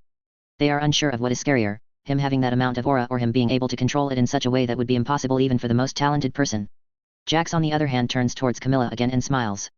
"Camilla, be a dear and make this war interesting, won't you?" Camilla is immediately shocked out of her fear. She looks at Jax. Even though he used his aura to intimidate the guardian beasts, she still feels like some of her servants are almost mentally broken down for Jax just using his aura. "Why do I feel like this?" thinks Camilla, as she feels an almost instinctual desire for Jax. Is this what they mean when they say that people, just like animals, want to breed with the strong? Even with how far we have come with evolution, we humans are just animals who console ourselves with our intelligence. Though she didn't notice it, Camilla was already getting affected by Jax's needle. She was having positive thoughts of him, when instead she should be terrified. Also due to her close proximity and even a sliver of true admiration she feels for Jax has made her especially susceptible to the needle's effects. It is 4 hours later that Camilla was eating dinner with her mother, who has a gentle look on her face, contrary to her daughter. The meal is quiet until Camilla breaks the silence by saying, "Mother, I hope that you are enjoying the meal." "Yes, Camilla, it is quite nice," answers Camilla's mother Duazol. "So anyway, mother, I have a man that I want to charm. If I do so, I am 100% sure that I will have the succession war in my pocket." "Anyway, you seduced a king from his first wife, tell me your story," says Camilla, for the first time in her life asking her mother to teach her something. Her mother seems surprised at this at first, but she quickly settles down by saying, "I am afraid that you, Camilla, are better than me at this. Since even I don't have experience with this stuff, your father simply took me in due to my beautiful looks." Camilla frowns at this. "You are as useless as ever, mother. But you are right, I am aware that I am better than you at this. I am also more beautiful, so my chances are definitely higher." While they were talking like this, and eating the meal, Jax was sitting on the couch of the living room, and playing some games, having already connected a gameplay station on. He is playing some type of sci-fi/RPG game. As he looks completely unconcerned as he is also listening to the conversation between Camilla and her mother. He already heard how Camilla plans to get rid of the first Prince Benjamin, and she also plans to use her mother to get close to her brother, both of whom have the same mother, and then she will plan an assassination on Halkenberg. Those two are the most rival candidates in her opinion. Jax on the other hand has a whole other person whom he considers the most dangerous of them all. Tserednik, the psycho who will get the ability to look 10 seconds into the future if he is in a state of Zetsu, meaning unable to use Nen at all. Obviously Jax doesn't feel nervous at all against any one of the princes, well he doesn't feel nervous against anyone in this ship. But that is beyond the point, because Jax is still cautious in case someone with a dangerous ability appears. Jax also looks at a small air vent of the room. There is an owl-like creature looking at them. So we are already being spied on. And as expected of Camilla, she is inexperienced and got the illusion that just because she told the bodyguards to go away, in case of a spy, there are still other measures in place that can be used to spy on her. Honestly, if she wasn't a royal family member, she would most likely be just another arrogant and dumb blonde bimbo. Contemplates Jax, thinking that if it wasn't for her ability in trying to copy some interesting abilities of the Nen users on the first and second floor, he wouldn't even be here. Well, maybe he would be here, he would rather travel in luxury if he has the option to do so. Jax POV. As her mother goes away and it is late into the night, Camilla just sits on the couch next to me while I am playing late-night games. So it seems like you are trying to seduce me. I say to her, with a concentrated look in the game in front of me. I am at level 73, if I die light now I will lose 1 level, it will be a pain in the A*s to get it back. Tell me what I need to do to get your help. Immediately little Camilla didn't even wait for me as she asked something like this. Damn, can't she just go and bother someone else? I mean sure I wouldn't mind spending a night with her. But she seems kinda annoying and will most likely ask me something after the deed is done. So I decide to tell her something that can be interpreted in many ways. I just smile and say. It's simple, to get my support you just have to show me your guts. Camilla immediately nods at this. I understand. And she gets up, going to sleep to her own room. I decide to give her one last warning before she does so though. I wouldn't be so keen on sleeping without a bodyguard around. I noticed something else about your ability. She stops walking away, turns around and looks at me. My face is neutral this time. You need to also be in a state of Zetsu when you are killed, don't you? I ask her, already knowing the answer. This is actually something that I caught on recently. In the manga it wasn't even mentioned. But I guess for such an ability to exist it truly does need more than one restriction, like only death to fuel a resurrection isn't enough. General POV. The next day the death of one of the royal children is announced. Camilla doesn't seem bothered at all by that, she just picks up a gun and looks towards Jax, who is still playing his games. I will show you my guts today. Jax looks up from his games and looks at Camilla with a smile on his face. I will be waiting then. But do be careful not to make any stupid decisions. Some time later, in front the first Prince Benjamin's room there is a receptionist-like personnel who also acts like a bodyguard. He hears footsteps coming towards him. That is when he turns towards the hallway and sees Camilla with a cold look on her face and a gun on her hand. Still he decided to act decently by saying. Princess Camilla, if there is something I can take care of it for you. Camilla has a cold look on her eyes as she looks at the man in front of her. I am currently heading to kill the first Prince Benjamin. You either assist me, or you die, choose whichever alternative you prefer. For I am kind to allow that, am I not? Chapter 55. Title, The End. Camilla has a cold look on her eyes as she looks at the man in front of her. I am currently heading to kill the first Prince Benjamin. You either assist me, or you die, choose whichever alternative you prefer. For I am kind to allow that, am I not? The guard frowns at this and puts his hand behind his back to get his gun. Lady Camilla, this is not exactly my idea of a joke. Even though he said that, he can see that she means what she is saying. So he points his gun at Camilla and says. Second Prince Camilla, I am restraining you for conspiring to assassinate first Prince Benjamin. I have recorded our conversation, if you take one step closer I will shoot. Camilla has a calm look on her face. Is that so? Asks Camilla, totally calm at what the guard just says. Then shoot. And then she starts walking forward. The guard is shocked at this. Your Highness, please stop where you are. I don't want to shoot you. While he is saying that he actually has another worry on the inside. Damn it. This B*TCH. Is she a counter type? The fact that she is concealing her aura completely proves with Zetsu, proves that she is an user. That puts her defenses at 0 which puts her at maximum risk. So she plans to give her counter Hatsu the maximum as much power as possible. And due to using Zetsu, her guardian beast which feeds off her aura isn't showing itself either. She seems completely confident in her abilities. At best I kill her, at worst I will still find out what her power is. Decides the guard as he prepares himself to shoot. Forgive me. Pow. Pow. Pow. He shoots 3 times, 2 hitting Camilla in the chest and 1 in the middle of her forehead. Her eyes go dull as she falls on the ground. Immediately the guard looks a little surprised at this. Is she dead? No, I better not let my guard down and complete the requirements to my ability. He is about to get close to Camilla's corpse but that is when he feels something strange, and a weird presence behind him. He turns around and sees a huge cat-like Nen beast that appeared behind the hum. Suddenly the cat moves her hands and starts squishing the guard into its paws and extracting his life force, obliterating his body in the process. The life energy is then transferred to the tip of the Nen beast's tail, which turns white and begins to glow. The cat-like construct then pours the life essence into Camilla's mouth, healing her injuries completely and resurrecting her. She opens her eyes and looks around, but she sees only her Nan beast by her side. I have no need for a guardian beast, because I have her, thinks Camilla as she looks at her own Nan beast. She smiles at this and starts going towards her brother's room. But out of the hallway 2 other people come. Camilla immediately recognizes them as Benjamin's guards. They both pull out guns and warn Camilla. Do not come any closer, princess, or we will shoot. Camilla just pulls her own gun and pow, pow, shoots 2 of the guards on the head. One of them dies immediately, while the other only has a bruise on his skull as aura flowed out of his body, signifying that he is an user. The guard is about to attack, but that is when he hears the sound of Prince Benjamin come through his earpiece as he says, "Don't shoot, let Camilla through." The guard is angry but he complies to Benjamin's orders. Pow. But that is when another shot rings out, hitting the guard in the head again, making him angry, but he still only groans out, "Yes, sir," confirming that he will allow Camilla through. What no one noticed was a small robotic eye looking at the things happening in front of here. This is one of Jax's abilities called Cheater's Eye. It allows him to spy on someone and put it into a video recording or watch it live. Which is what Jax is currently doing. He was all along observing Camilla's ability and how it worked. This ability relies on post-mortem Nan to boost its power, rendering Camilla virtually impossible to kill. However, the fact that death is its activation condition prevents her from negating damage she suffers without dying, and leaves Camilla powerless should the opponent not attack her directly. Analyses Jax, wondering if there are any extra conditions or something like that to the ability. After that, he sees that Camilla goes in and argues with her brother and tries to make his guards shoot her. Jax's POV. She sure is entertaining at least. I see that one of the guards goes to restrain her. That is when Camilla looks at the guard right in the eyes and says, "You, and your family, and your relatives. I will torture you all in ways that you can't even fathom, and finally when I am good and done you will beg me for your life, and finally I will slaughter you too." The guard just looks at Camilla and calmly answers to her. "Family. Don't got one. My only family is first Prince Benjamin. Madam first class criminal." And just like that I see Camilla get put into a jail cell. That was interesting. Anyway, let's see now. And my aura immediately spreads all over the ship in a circular manner, allowing me to sense everything inside it. Boom. The whole ship starts shaking. I am sure that everyone can sense mine, and I cannot sense every single movement happening inside the ship. Slowly, out of mine a giant white cat appears behind me. Now. Whoosh. General POV.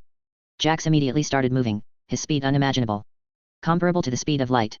That is all he needed as he went into the different prince's room. Like Prince Benjamin, no one could even react as he sticks hundreds of needles in his brain. The same thing happened with the king and all of the other Kaken Empire royal family. Every one of them was sticked with an unbelievable number of them. Gone was the subtle manipulation that slowly works. Now he just straight out took control of all of the royal family in one shot. Tserednik was immediately killed. Jax used it to create a weaker copy of himself and to completely make his outer appearance appear like Tserednik. I no longer have canon knowledge, so I need to manipulate these unstable factors to my will. Thinks Jax as he completed all of this in exactly 2 seconds. And just like that, time in the boat passes, the now unimportant succession war goes on. Jax having already figured out the reason why the war was being held found it in a way, kind of funny. But the Kaken Empire had been left behind, as the hunters advance into Dark Continent, but before they even arrive, the giant ship called Black Whale. Boom. Exploded, as a giant serpentine-like creature came below it. Killing hundreds of hunters, but that was not all as piranhas swarmed towards the shattered ship, looking for their prey. Jax on the other hand was flying up above. Looking at the chaos below him, he also sees Mikasa who had been in the lower decks. She seems to have survived this attack. She is just jumping through the wreckages of the ship, trying to keep herself from getting devoured. So this is the Dark Continent, hey. That was dangerous, even I would have died if those giant piranhas got their teeth on me. But Jax has a smile on his face all along as he thinks of this. I guess this is it then, here I come. Dark Continent. Decides Jax as he has a tablet on his hand. His aura slowly taking the form of giant needles. Slowly going towards the fish and skewering them, and then Jax uses his extreme speed to go and turn the giant fish into EXP. He looks at his tablet, clicks on stats and sees. Jax Miller. Age, 30. Talent LVL, 13, 0/25,600 EXP. EXP, 2829. STR LVL, 10, 5/3200 EXP. AGI LVL, 11, 0/6400 EXP. End LVL, 11, 15/6400 EXP. Nan amount LVL, 11, 1/6400 EXP. His face morphs into a giant smile. I just got 500 EXP from only one kill. I will get so strong now. Immediately out of his massive aura, hundreds of giant needles are created, starting the slaughter of the giant creatures of the Dark Continent. Epilogue. Title, Epilogue. After conquering the Dark Continent, I reached a power unimaginable before. Now even light can't keep up with my speed anymore. Humanity has conquered the Dark Continent and is already planning for intergalactic travel. With the resources of the Dark Continent, everything is in place. The only resource I didn't allow humanity to have was the nitro rice, the thing that allows someone to live longer. I took that all for myself and growed it on my own personal game dimension. Anyway, I figured something out. In the Dark Continent there were many species, even ones who had space manipulation abilities. Anyway, with my high talent I was able to copy a bunch of them and I have created a new move. So I am currently on the ground and I look at the sky. I crouch down and the muscles in my leg triple in size. Boom. I make a powerful leap and jump into space. In less than a second I am up there. My body is coated by NaN, so space doesn't really hurt it. I mean even my natural body wouldn't be hurt, my natural endurance is crazy. Anyway, I look down and see the many giant trees that were sprouting all over the Dark Continent. Immediately I concentrate again, and in the space in front of me a portal opens. I used a dozen space-related HxH to make this possible. Though since technically they were all recreated by me I also put the conditions that I can only use them outside of the planet. Back then I couldn't just jump into space, so that strengthened my NaN by quite a lot. Anyway, I am not 100% sure where this portal will take me. I just know that it will take me away from this place where I can't really grow any stronger. Also I used the cookie, an NaN beast which makes one cookie every day that raises my luck. So with that, I just walk through the portal. And when I come out from the other side, I am in a medieval city? What? Did I just return back to Earth? But the conditions were that I would be randomly transported in a new and possibly dangerous world. It seems like I was lucky and got transported in a nice world, so that would mean that I am in a new world. But I immediately notice something strange. Everything is too quiet. Not only there are no people around here, but there is literally no sound. Oh birds, no stone falling to the ground and no wind at all. I have been to similar places and have encountered similar abilities on the Dark Continent, but this is all too weird. I use NaN and immediately it spreads out hundreds of kilometers. It is at the same as the speed of light as it spreads, so it doesn't even take a millisecond to cover the whole city. This really is just a city, floating into nothingness. But I did sense one person though. And he is right above me. I look up and see a dark-haired man with similarly dark eyes. He seems to be reading a manga. One Piece? While he is levitating and floating. Anyway, I just call out to him as a friendly smile appears on my face. Yo. Can you tell me where I am? The person looks at me with a side glance and says. Oh, so you made it then. Honestly thought that you would fail. You were like the first guy I decided to reincarnate, so I was never quite sure about you. You should be grateful that you weren't born a woman or a cat. I was honestly in no control over that. I just threw you in a densely populated area and hoped that you weren't reborn as a rat. I just look at him. I don't know how to feel about this. I don't even know if he is telling the truth. This could be all a lie or something like that. I am half tempted to immediately attack him right now, but it would be dangerous. Or would it? I immediately use my right hand and grasp my left arm, and I pull. Squelch. With a little difficulty I ripped off my left arm completely and blood flies everywhere. With this being a fatal injury, I can now activate my ability. Whoosh. Immediately I see a future me do the action and speak some words. So this means that me fighting him wouldn't be good. By my perfect plan showing this, it means that I have no chance of winning in a fight against him. I wonder if I would be able to escape though. But sadly perfect plan won't show that to me. I have a few other future predicting abilities, but that would require a lot of conditions to activate. Also it would be useless. The perfect action has already been shown. My arm is also put back in place and healed. I just ask the man up there. Who are you? And where are we? As soon as I ask so, he looks away from his manga and looks at me again. This time I can clearly read the amusement on his eyes. Well, my name is Yummy. Says the man. I like steaks and other things. I am also an alternate version of you. Also we are currently in a place that I myself made, it is called the Citadel. I plan to have this place full of different versions of me.